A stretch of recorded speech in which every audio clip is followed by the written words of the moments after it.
Musyoka was a very effective and professional election official, an amiable gentleman, a family man, and notably an outstanding patriot who has paid the ultimate price in the course of executing a key national duty.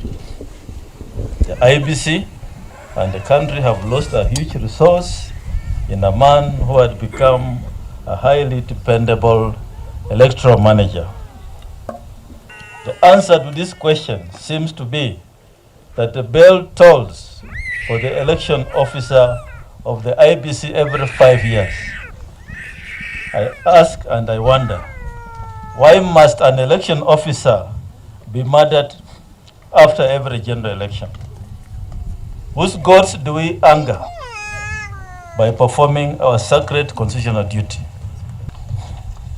5 years ago, we lost our ICT manager, Chris Musando.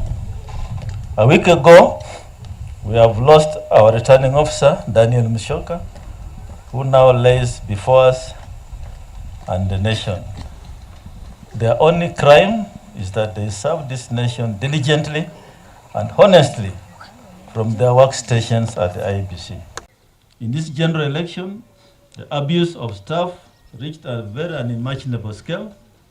In an incident never witnessed before, Commissioner Professor Gulier, Commissioner Molu, and Mr. Marijan, the CEO, and myself were physically assaulted and injured at the National Sterling Center, that's at the Bomas of Kenya. These shameless attacks, amounting to election offenses, were perpetrated by, among others, persons regarded as national leaders in the full view of the whole nation and the whole world. To date, no one has been arrested for crimes committed against senior constitutional office holders seen live on national television. Further to date, I'm yet to hear of any human rights group or defenders condemn the heinous act that occurred at the Bomas of Kenya on 15th of August.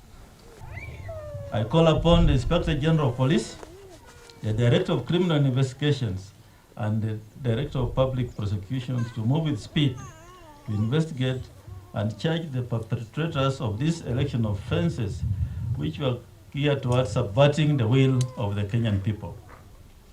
IEBC staff have suffered physical body attacks, threats to their persons and families, intimidation, and lawful arrests that can only be termed as abductions. In Eldas constituency, a presiding officer, Mr. Mohammed Kanyare, was shot by assailants, leading to amputation of his leg. Kanyare is still in hospital, and we wish him a quick recovery as we take solace in the fact that his life was spared. It must not be lost to the nation the litany of woes that some members of the IEBC and staff have had to suffer in the course of their duties. We have been subjected to extremely negative ethnic profiling, irascible and unrelenting cyberbullying in the social media, including the creation of phantom and fake social media accounts of returning officers. We have suffered incessant verbal abuse and harassment from some politicians and their henchmen. My fellow countrymen and women, we cannot continue like this. We cannot make working for IEBC a death sentence. Our job is to prepare a register of voters, not to prepare a register of our murdered staff members. Our job is to prepare for polls, not to be prepared to be poll bearers of our murdered staff. It defies logic that with the sophistry and technological capabilities that criminal agencies have, they have not been able to resolve these mysterious murders of our staff.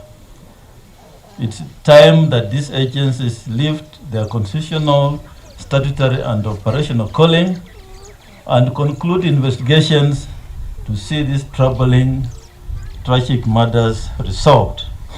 For as long as these murders remain unsolved, they will not only create an environment and culture of intimidation, but it also embolden the impunity of the perpetrators of these heinous acts.